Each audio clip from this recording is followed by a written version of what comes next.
Well, good morning. It's me, Kenny Polcari, your host of the party, and today is Friday, September 15th, 2023. And here are the things that you need to know to get your day started. Well, what happened yesterday? PPI was hotter than expected, just like the CPI, but don't worry.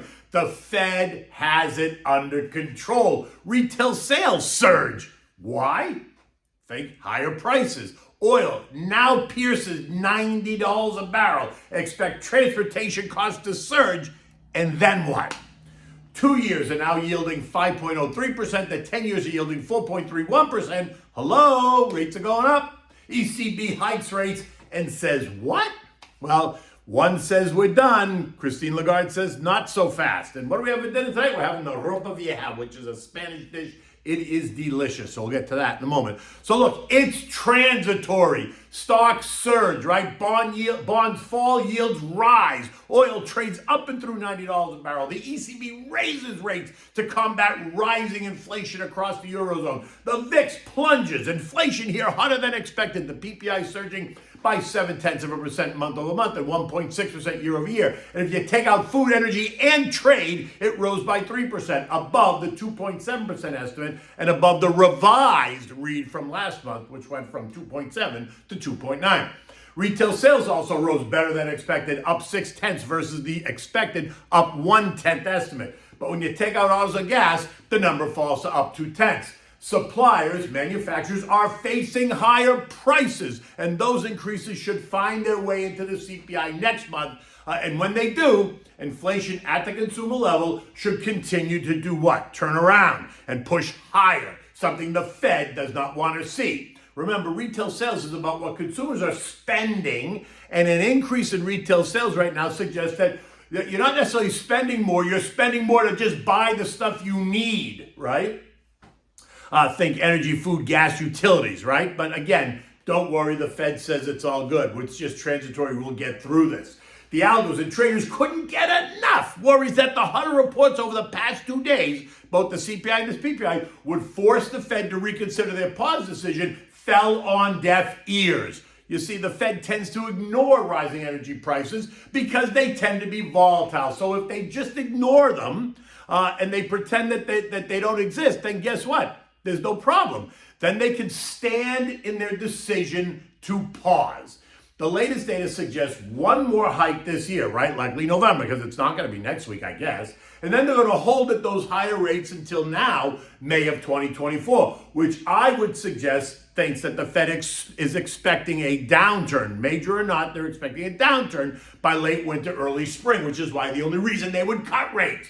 As a result, we saw the Dow surge, gaining 332 points or 1%. The S&P up 38 points or 1%. The Nasdaq gained 112 points, up 0.8. The Russell added 25 points, up 1.5%. And the transports added 140 points or 1%. Now, what's a bit confusing is airlines are under pressure, right? United Airlines down 0.8, American Airlines down 0.4, Delta down 0.6. Yet cruise lines were the day's best performers. Carnival Cruise up 4%. Royal Caribbean up 2.5%, and Norwegian Cruise Lines up 5.6%, which seems illogical to me. Why? Because rising energy costs tend to hit the travel industry as well as the transportation industry hard. Thus the weakness in the airlines. That makes sense. But the surge in cruise lines? Well, apparently Booking.com, which was up 2.5%, is seeing lots of action. Consumers are not sitting still. If they are employed, they are spending their money where they get experiences. And unlike the airlines, cruise ships themselves are experiences. So there you go. Now, of the 11 sectors, we saw strength in every one of them yesterday. Real estate seeing the most action. The XLRE up 1.8%, followed by who? And don't say tech. It was utilities, right? Gaining 1.5%. And why? They're so boring. Well, I explained this to you yesterday. They have been the year's underperformers, yet they got to a place that suggested maybe the selling was overdone, right? And as such, became a value play. And if the Fed is assumed to be done, then we're going to see money move back into that sector. And that's exactly what we've been seeing. That sector has rallied 6.5% in the past 7 days. Not so bad for a boring sector, right? Now, falling utilities were communications, right, up 1.5%. Basic materials up 1.4%. Energy up 1.2%. Consumer staples up 1%.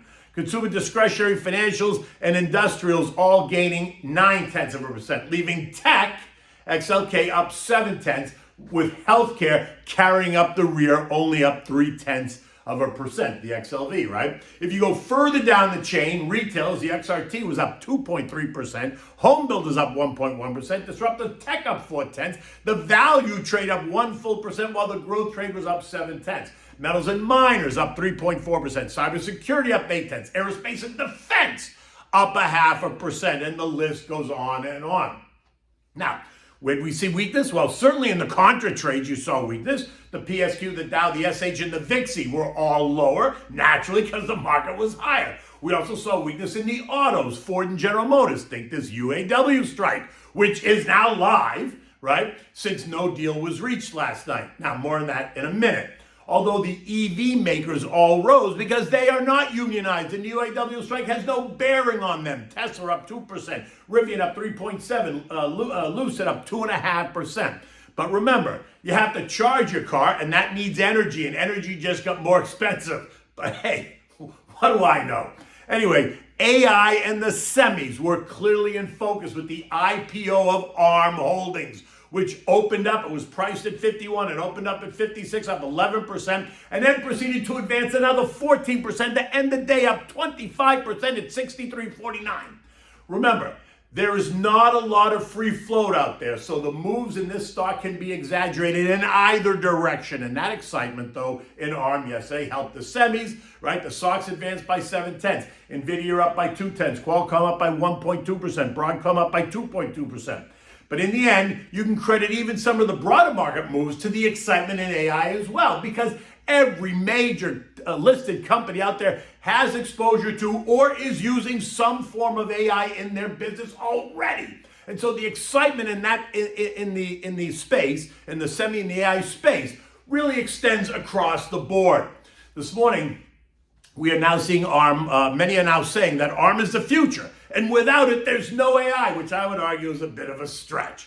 Valuation for ARM is stretching at the current price. You can argue that is stretched at the current price, and you can argue that the IPO price had it fully valued. But in my opinion, the hysteria over artificial intelligence is mispricing this stock at the moment on the individual level, right? They can't get enough individual investors. The data shows that the most retail buy orders came from Fidelity's trading platform. I would say sit back and let it trade for a while. There's always going to be an opportunity. I just don't think it's right now in ARM. And the UAW, yep, they made good on their threat to strike at the stroke of midnight. Targeted strikes is how it began. 13,000 workers now walking the picket line. But John Fain, right, assures the automakers that if he doesn't get what he wants, then the strike is going to move to even more facilities. Currently, the fight is over wages and the work week, right, etc. Fain wants 36% wage increases. That is down from 46%.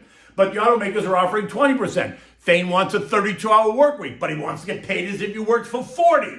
Automakers say not happening, so Fain says no deal. Now, while what I don't understand is that when GM's Mary Barra reported her latest earnings report, last month, she was giddy with excitement, beating the estimates and raising the guidance, and everything is, wine and roses. And then I said in my note the very next day, well, I hope she's ready to negotiate with the UAW after that stellar report. I hope she understands what the demands are going to be. Which leads you to ask, how did we get here? What were the three automakers thinking since they've had these demands for more than 6 weeks? Could this all have been avoided? Even Jojo, right, the president for the unions, couldn't help in his last-minute attempt to push us along, unable to recognize that surging inflation under his administration has brought this to a head. Automakers cannot keep up. Fain saying that he is prepared to push harder. The workers saying they are too. So let's just see what happens. U.S. futures this morning are mixed. Dow futures up 85, the S&P's up 4. The Nasdaq's down 10 with the Russell up 3. Oil is up 40 cents at $90, trading through $90 a barrel at $90.39. Gold is trading up $6 at $19.39, while the dollar index is trading at 105.28. Eco data today includes industrial production, expected to be up 1/10, and capacity utilization at 79.3. Remember, an 80% number signals building inflationary pressure. And then we're going to get the usual University of Michigan surveys. 1-year inflation expectations are now expected to be 3.5%, with the 5 to 10 year at 3%. And that just suggests that since the survey is not expecting inflation to be anywhere near 2%, the Fed may most likely consider raising their inflation expectation from 2% to 3%. This way, they can go, look, we succeeded.